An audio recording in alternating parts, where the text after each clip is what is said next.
tomon suv gradusda asta-asta ko'tarilib boryapti. 33 gradusga hozir suv tushyapti bu yerdan.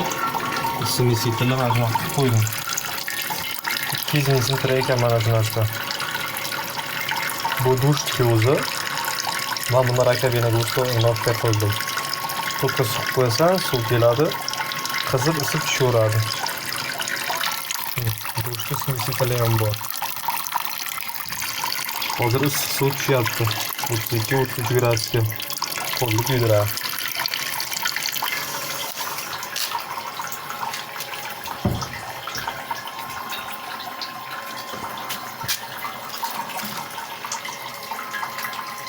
Buni 350 ml oldim.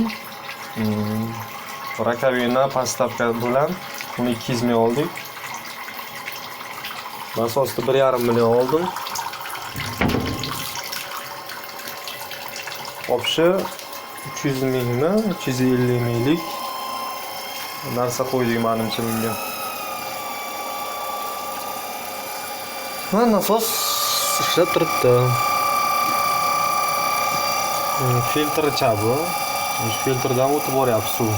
Hozir faqat bittaligidan qo'yib qo'yibman. 75 ming oldim buni. Qolganlarini 3 taligidan olmoqchiman. Shunaqasiga 3 taligi bo'ladi. Xlordan, mikroblardan, bakteriyalardan tozalaydigani bo'ladi. Bu opshi umumiy bittaligi. Hammasi uchalasi mujassam bittaligi. Endi bu 3 ta adin milki asosan zangdan, qumdan, toshdan, yana bakteriyalardan asraydigan narsa shu. Zang, qum va boshqa narsalardan asraydi. Xohlasa qolganlarini ham sotib olamiz asta-asta.